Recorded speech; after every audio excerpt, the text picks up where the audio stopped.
નમસ્કાર, ધર્મલોકમાં આપનું સ્વાગત છે. હું છું કૃષ્ણા.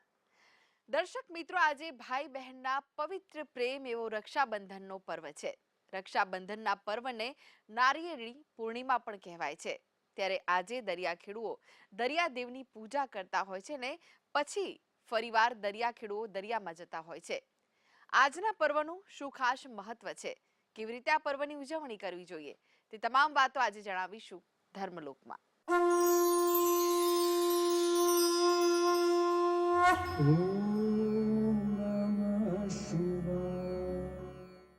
તો આ વિશે જ વધુ માહિતી માટે આપણી સાથે જોડાયેલા છે જાણીતા જ્યોતિષાચાર્ય ડોક્ટર હેમિલભાઈ લાઠિયા. હેમિલભાઈ, ધર્મલોકમાં આપનું સ્વાગત છે. નમસ્કાર. નમસ્કાર. હેમિલભાઈ, આજે ભાઈ બહેનનો પવિત્ર પર્વ કહેવાય એટલે કે રક્ષાબંધનનો પર્વ છે. સાથે જ નારિયેળી પૂર્ણિમા પણ રક્ષાબંધનને કહેવાય છે. આ પર્વનું શું વિશેષ મહત્વ રહેલું છે આપણા શાસ્ત્રોમાં?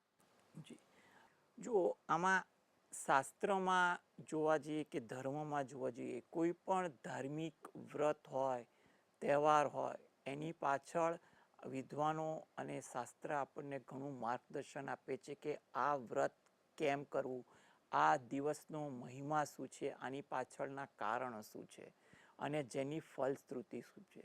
એ આપણે ફલશ્રુતિ જાણીએ છીએ ને એટલે આપણને એનો મહિમા વધી જાય છે.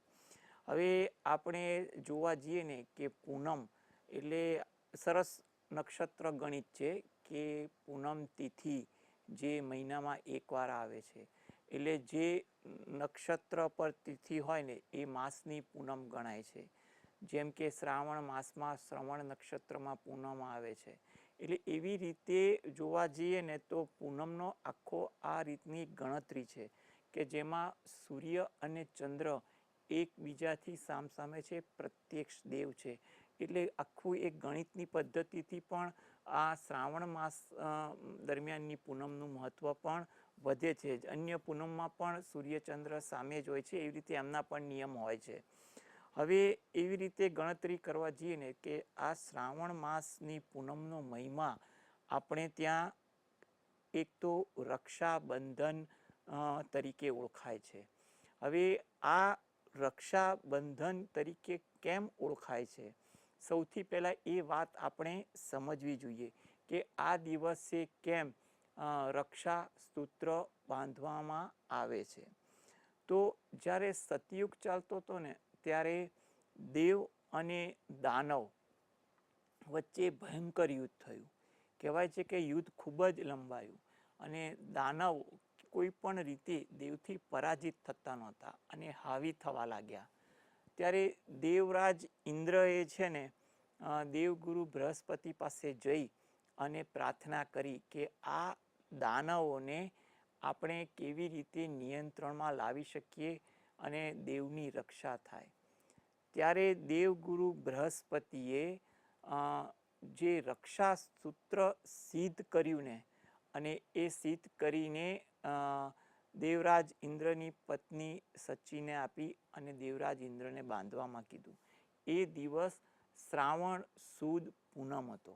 એટલે કે સૌ પ્રથમ આપણને ત્યાં ઉદાહરણ મળ્યું કે દેવગુરુ બૃહસ્પતિએ રક્ષાસૂત્ર તૈયાર કર્યું અને દેવરાજ ઇન્દ્રએ તે તૈયાર કરેલું સૂત્ર પોતાની પત્ની થ્રુ બાંધ્યું અને એ પાછી દેવ જે દાનવ વચ્ચે સંગ્રામ હતો ને એમાં દેવનો વિજય થયો, દેવરાજ ઇન્દ્રની રક્ષા થઈ.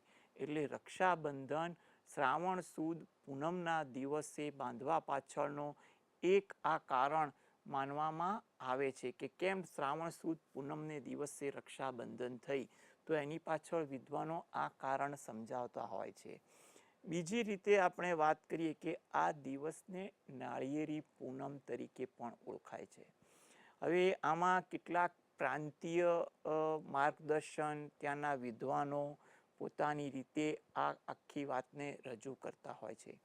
પરંતુ એક વાત એવી છે કે જે નાળિયેરી પૂનમ કે આ દિવસે જે દરિયાખેડુ લોકો છે કે જે દરિયા પાર વેપાર કરે છે કે દરિયા સાથે કંઈ પણ પ્રકારના કામકાજ જોડે જોડાયેલા છે, તો એ માટે આ દિવસે જે દરિયાદેવને એક શ્રીફળ અર્પણ કરે છે. શ્રીફળ અર્પણ કેમ કરે છે કે શ્રીફળ જે છે ને એક કલ્પવૃક્ષ એટલે શુભ વૃક્ષ કહે છે અને એના જળને પણ અતિ પવિત્ર કહે છે. એટલે એ આચમનરૂપી શ્રદ્ધાથી એ શ્રીફળ દરિયાદેવને પધરાવે છે, જેથી કરીને દરિયાદેવ એમને આશીર્વાદ આપે છે અને એમના વેપાર અંગેના કામકાજમાં રક્ષા કરે છે. આ એક વાત આપણે મોટે ભાગે સાંભળવા મળે છે. કેટલીક જગ્યાએ આના પ્રાંતીય વિચારો પણ આપણને થોડાક જુદા જોવા મળતા પણ હોય છે, પણ એ જાણવા અને સમજવા એ આપણા માટે જ્ઞાનના વધારા રૂપી તો ચોક્કસ કહી શકાય છે. તદુપરાંત આ દિવસે જોવા જઈએ ને તો અન્ય શુભ કાર્ય કરવાનું કે અન્ય શુભ ખરીદી કરવા પાછળનો પણ મહિમા લોકો જોતા હોય છે, કારણ કે આ શ્રાવણ માસમાં આ દિવસ આવે છે. એટલે કે શ્રાવણ માસના દિવસે અને પૂનમની તિથિ છે. એટલે આપણે આ જોવા જઈએ ને કે આપણે ત્યાં પૂનમની તિથિનો પણ મહિમા વધુ છે અને શ્રાવણ માસને એટલે આ દિવસને જોવા જઈએ ને તો ઘણા લોકો કોઈ સારી વસ્તુ ખરીદવા માટેની વિચારધારા રખતા હોય છે, કારણ કે આ દિવસ એમ કહેવાય ને કે ભગવાન ભોલેનાથના પવિત્ર પ્રિય શ્રાવણ માસ ચાલતો હોય છે, એમાં પૂનમ જેવી તિથિ હોય છે અને એમાં પણ આ દિવસે જે રક્ષાસૂત્રનો મહિમા શરૂ થયો હતો એ વાત છે અને આ રીતે નાળિયેરની પૂજનનો વાત છે. એટલે કે આમાં શુભ તત્વ લોકો ખૂબ જ જોતા હોય છે. એટલે એનું શુભ સમયે કોઈ સારી વસ્તુ ખરીદવાનો પણ લોકો આગ્રહ કરે છે. એમાં પણ ઘણા લોકો કોઈ વસ્તુ સિદ્ધિ કરવાની હોય એ વસ્તુનો પણ આ દિવસે કેટલાક માર્ગદર્શન હેઠળ કરતા હોય છે. જી હેમિલભાઈ, તમે ખૂબ જ સુંદર રીતે સમજાવ્યું કે નારિયેળી પૂર્ણિમા કેમ કહેવાય છે અને સાથે જ રક્ષાબંધનનો પર્વ કેમ ઉજવવામાં આવે છે. આગળ પણ આ વિશેની માહિતી આપના પાસેથી મેળવીશું, તમે જોડાયેલા રહેશો.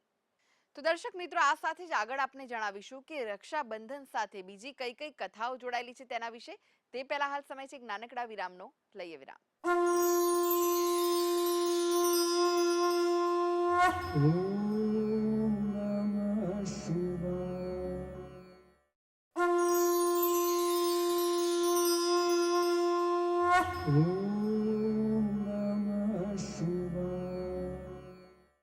વિરામ બાદ આપનું સ્વાગત છે દર્શક મિત્રો. આજે રક્ષાબંધનનો પર્વ છે, શું મહત્વ છે અને કઈ કઈ કથાઓ આ પર્વ સાથે જોડાયેલી છે તે વિશે જ વધુ માહિતી માટે આપણી સાથે જોડાયેલા છે જાણીતા જ્યોતિષાચાર્ય ડોક્ટર હેમિલભાઈ લાઠિયા. હેમિલભાઈ, આગળ આપે દર્શક મિત્રોને જણાવ્યું કે આ પર્વ કેમ ઉજવવામાં આવે છે, પરંતુ આ પર્વની ઉજવણી પાછળ બીજી કઈ કઈ કથાઓ જોડાયેલી છે? હા, જો આ બહુ જ સમજવા જેવી વાત છે કે આપણે એવું સમજીએ છીએ કે રક્ષાસૂત્ર એટલે શ્રાવણ માસમાં જે પૂનમ આવે ત્યારે બાંધીએ, પરંતુ આ એક એવો રક્ષાસૂત્રનો પવિત્ર મહિમા જે છે ને એની શરૂઆત તો મેં હમણાં જ વાત કરી કે દેવગુરુ બૃહસ્પતિએ ઇન્દ્ર રાજાને બાંધી એટલે કર્યું. આ સિવાય પણ જો રક્ષાબંધન એટલે કે રક્ષાસૂત્ર કોઈ પણ વ્યક્તિ બાંધે ને એવો ઉલ્લેખ છે, પણ એના માટે આપણે જે અત્યારે રક્ષાબંધન સિવાય પણ રક્ષા બાંધવામાં આવી હોય ને એવા પણ ઉલ્લેખ જોવા મળે છે. જેમ કે આપણે એવું કહેવાય છે કે બલિરાજાને પણ રક્ષાસૂત્ર બાંધવામાં આવ્યું હતું. એટલે બલિરાજાની રક્ષા હેતુ રક્ષા એટલે ઘણીવાર તમે જોશો વિદ્વાન પંડિત જ્યારે રક્ષાસૂત્ર બાંધે છે ને ત્યારે બલિરાજાનો મંત્ર બોલતા હોય છે. એ તમે ધ્યાનથી સાંભળશો ને એટલે એ વાતની પણ તમને ખ્યાલ આવશે. તદ ઉપરાંત આપણે બીજા પ્રસંગોમાં પણ જોવા જઈએ ને કે રક્ષાસૂત્ર બાંધવા પાછળનો કારણ શું, કે રક્ષાસૂત્ર બાંધવાથી રક્ષા કરવાનો મહિમા આપણને જણાય છે. એમાં પણ ઘણા બધા મહિમા એવું કહેવાય છે કે આપણે સતયુગની તો વાત કરી કે જેમ કે બલિરાજાએ બાંધ્યું, શરૂઆત આપણે દેવરાજ ઇન્દ્રએ રક્ષાસૂત્ર સિદ્ધ કરીને ઇન્દ્ર રાજાને આપ્યું. એ સિવાય જે એના પછીનો જે ત્રેતાયુગ આવ્યો ને, ત્રેતાયુગમાં પણ કેટલાક ગ્રંથોમાં એવું જોવા મળે છે કે જ્યાં પેલા રાજાઓ હતા ને તો ત્યાંના રાજપુરોહિતો પણ રક્ષાસૂત્ર તૈયાર કરી અને એના રાજાને મંત્રોચ્ચાર દ્વારા બાંધતા હતા.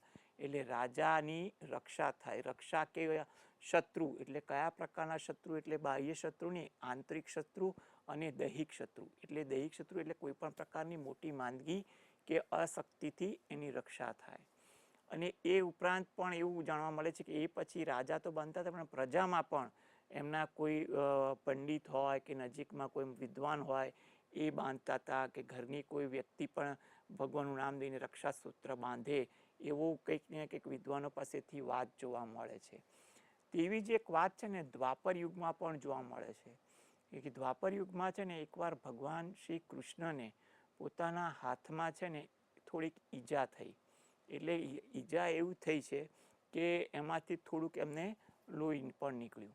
ત્યારે દ્રૌપદીએ આ વસ્તુ જોઈ અને તરત જ એને પોતાની સાડીમાંથી જે છેડો હોય ત્યાંથી થોડો છેડો કાઢી અને ભગવાનને તરત બાંધી દીધો, જેથી લોહીનું ભ્રમણ અટકી જાય. એટલે ભગવાનને વહેતું લોહી બંધ કરાયું પોતાનો છેડો ફાડીને. અને ભગવાને પણ એના બદલામાં એની રક્ષા કરી હતી. એની વાત તો આપણે આખી પ્રસંગોપાત જાણીએ છીએ. એટલે ટૂંકમાં એક આ પ્રસંગ ત્યાં પણ જોવા મળતો હોય છે તેવું આપણે કહી શકાય. અને અત્યારે કલયુગમાં પણ આપણે જોવા જઈએ ને એ જ પ્રથા આગળ ચાલી કે બહેન પોતાના ભાઈના હાથમાં રાખડી બાંધે અને ભાઈ છે ને પોતાની બહેનની રક્ષા કરવાનું ધ્યાન રાખે, કે એની ખુશીનું ધ્યાન રાખે, એ એની ફરજ અદા કરે. એટલે આ પ્રકારનો જે ભાઈ બહેનના પ્રેમનો સંબંધ પણ કલયુગમાં ખૂબ જ જોવાયો છે.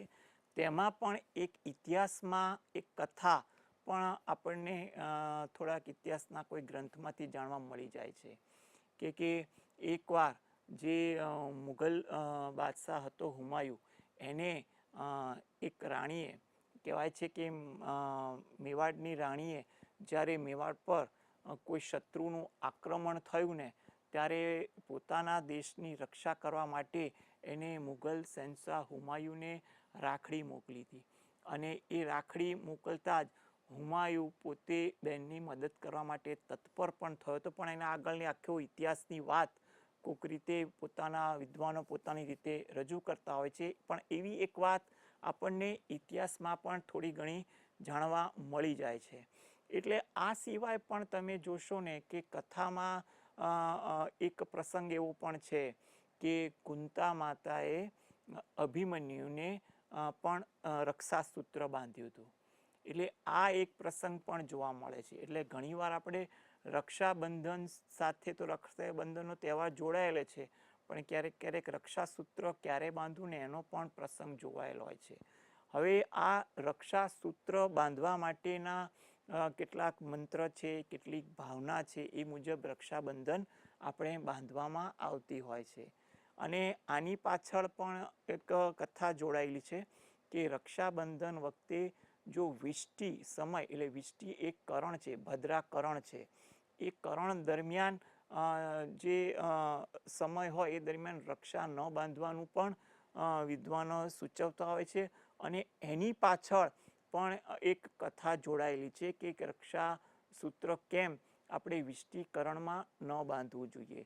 એટલે ઘણીવાર આપણા ત્યાં શાસ્ત્રમાં ખૂબ જ ઝીણવટપૂર્વક વિવિધ રીતે માર્ગદર્શન આપવામાં આવતું હોય છે.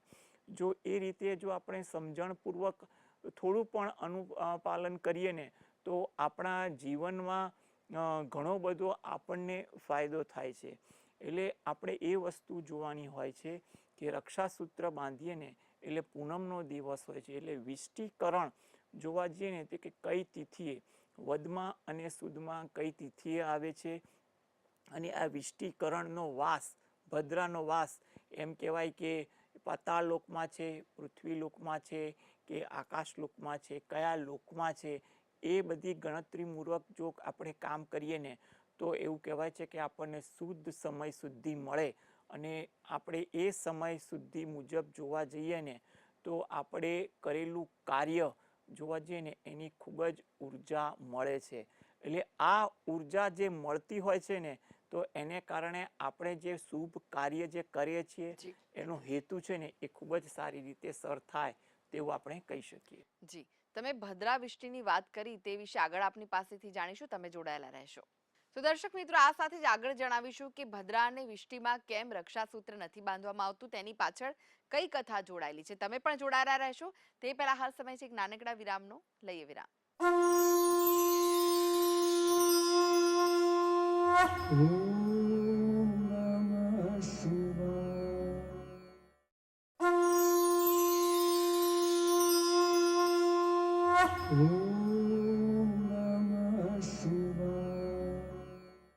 વિરામ બાદ આપનું સ્વાગત છે દર્શક મિત્રો. આજે રક્ષાબંધનનો પર્વ છે, ક્યારે ભાઈને રાખડી બાંધવી જોઈએ અને ભદ્રા અને વિષ્ટિનું શું મહત્વ છે, કઈ કથા છે તેની પાછળ, તે વિશે જ વધુ માહિતી માટે આપણી સાથે જોડાયેલા છે જાણીતા જ્યોતિષાચાર્ય ડોક્ટર હેમિલભાઈ લાઠિયા. હેમિલભાઈ, આગળ તમે ભદ્રા અને વિષ્ટિની વાત કરી. જે ભદ્રા અને વિષ્ટિ હોય ત્યારે રાખડી નથી બંધાતી તેવું તમે કહ્યું, તેની પાછળ કઈ કથા જોડાયેલી છે ને આ રક્ષાબંધનનો જે આજનો પર્વ છે, ક્યારે બહેનોએ ભાઈને રાખડી બાંધવી જોઈએ? આ બહુ જ ગણતરીવાળો અને વ્યવહારુ સવાલ છે.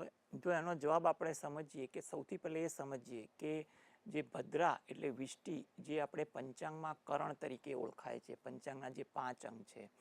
હવે આ ભદ્રાની આપણે ઓળખ કહીએ ને તો એમને તમને ટૂંકાણમાં કહીએ કે આ શનિ ગ્રહ જે છે, શનિદેવની બહેન છે, એટલે કે સૂર્યદેવની પુત્રી અને સંજ્ઞાની પુત્રી છે. એટલે કે આ જે દીકરી જે છે એમની, એ જે છે ને દેખાવે થોડીક બિહામણી બહુ હતી. એટલે બિહામણી હતી અને સ્વભાવે ઉગ્ર હતી, તામસી વૃત્તિની હતી. એટલે એને થોડીક પ્રકૃતિ પણ જોવા જઈએ ને કે જે આચરણ વિરુદ્ધ વધુ હતી. એટલે આનાથી જે છે ને સૂર્યદેવ થોડાક ચિંતિત થયા હતા. તો એ બ્રહ્માજી પાસે ગયા કે બ્રહ્માજી, આ ભદ્રાના જે આ જે વિકૃતિ જે છે એનું શું કરવું. ત્યારે બ્રહ્માજીએ ભદ્રા અંગે એને કેટલાક આચાર વિચાર અને કેટલાક સૂચનો કર્યા કે ભદ્રા જે છે એનો એક સમયગાળો નક્કી કર્યો અને એનો વાસ નક્કી કર્યો કે પાતાળલોક, પૃથ્વીલોક અને આકાશલોક, એટલે સમય અને સ્થળ નક્કી કર્યા. અને કીધું કે ત્યારે આ વિકૃતિ છે ને જે જન્મજાત અને કોઈ દોષને કારણે છે, એટલે એ સમયગાળા દરમિયાન જે સ્થળે તારો વાસ હશે ત્યાં જ રહેશે, પછી નહીં રહે. એટલે બ્રહ્માજીએ થોડુંક એનું સંક્ષિપ્ત કરી અને બાકીના સમય માટે આશીર્વાદરૂપ બનાવી દીધો. એટલે આ એક વસ્તુ છે એ સમજવા જેવી છે. આનું બહુ લાંબી વાત તમને ધાર્મિક ગ્રંથમાંથી જોવા મળશે. હવે આ એક કથા પાછળ વિદ્વાનો ઘણીવાર એવું પણ કહે છે કે એકવાર છે ને લંકાના રાજા રાવણને એની બેન શૂર્પણખાએ છે ને આ સમયગાળા દરમિયાન રાખડી બાંધી દીધી હતી. એટલે રાવણ દ્વિધામાં આવી ગયો હતો. એટલે આ પ્રકારની વાત આપણને સાંભળવા મળે છે. હવે જોવા જઈએ ને કે આ ભદ્રા અને વિષ્ટિનો જે સમય પાછળ જે આપણે સમય પાબંદી છે, જો એ સમય પાબંદી સિવાય ગણતરી કરીને આપણે રક્ષાબંધન કરીએ ને તો એનું ખૂબ જ સારું ફળ મળે. એટલે કે ભદ્રાનો સૌપ્રથમ પહેલાં આપણે એ વાત જોવાનો કે કઈ દિવસે છે, ક્યાં છે ભદ્રા, એનો કયા સમય સુધી છે, એ બધી વસ્તુ છે. ભદ્રાના ગણિતમાં એક બીજું પણ સરસ ગણિત છે કે જો ભદ્રાનો પૂંછનો ભાગ છે ને કેટલાક કાર્ય માટે એ પસંદ કરવામાં પણ આવે છે. કહેવાય છે કે ભદ્રાનો પૂંછવાળો ભાગ છે ને શત્રુ સમનના કાર્ય કરવાનો હોય કે કેટલાક એવા વિજય ભરા કાર્ય કરો ને એના માટે થોડોક લાભપ્રદ કે સંઘર્ષમાં વિજય અપાવનારો છે. એટલે આખું આ ભદ્રાનું જે ગણિત છે ને એ સમજવું ખૂબ જ જરૂરી છે. એટલે ભદ્રા સિવાયના સમયમાં જો રક્ષાબંધન કરવામાં આવે ને તો આ રક્ષાબંધનનો મહિમા ખૂબ જ વધી જાય છે.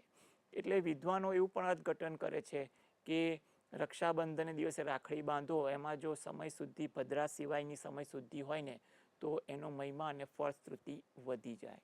તો તેવી જ રીતે આ ભદ્રા આપણે ગણતરી કરીએ ને કે આ રક્ષાબંધન આપણે સોમવારના દિવસે આવે છે. હવે સોમવારના દિવસે આવે છે ને તો એ બપોરે 13:33 એટલે કે બપોરે 1:33 સુધી ભદ્રાનો વાસ છે. એટલે ભદ્રાનો વાસ છે ને એ પૂરો થઈ જાય પછી આપણે રક્ષાબંધન, એટલે કે એમ કહેવાય સામાન્ય શુદ્ધ સમય મુજબ કે બપોરના 2 સવા 2 વાગ્યા પછીથી રાત્રે લગભગ 8 સવા 8 વાગ્યા સુધીના સમય દરમિયાન તમે રક્ષાબંધન કરશો ને તો એ શુદ્ધ સમય મુજબ ખૂબ જ સાત્વિક સમય ગણી શકાશે. અને એમાં તમારી ભાવના જે હશે એ ભાવનાની તમને ઉર્જા વધારે મળે એવું એક સામાન્ય ગણિત મુજબ આપણે ચોક્કસપણે કહી શકીએ છીએ. એટલે કે આ સમય સંજોગોમાં આપણે આ અનુકૂળતા આપણે વધુ જોઈએ છે. હવે આ સાથે સાથે એવું પણ કહેવાય છે, ઘણા લોકો વિદ્વાનો એવું પણ કહે છે આ તો સોમવાર છે એટલે આ સમય આવ્યો, કે ઘણીવાર તો એવું આવે છે કે અન્ય વાર હોય ત્યારે ભદ્રાના સમય સાથે રાહુકાળ પણ જોવામાં આવે છે, કે રાહુકાળ ચાલતો હોય ત્યારે પણ રાખડી ના બાંધવી. આ એક ખૂબ જ જે ગણિત છે, મુહૂર્ત ગણિત છે, એ વગેરે બાબતો વિદ્વાન પોતાની રીતે ગણતરી કરતા હોય છે.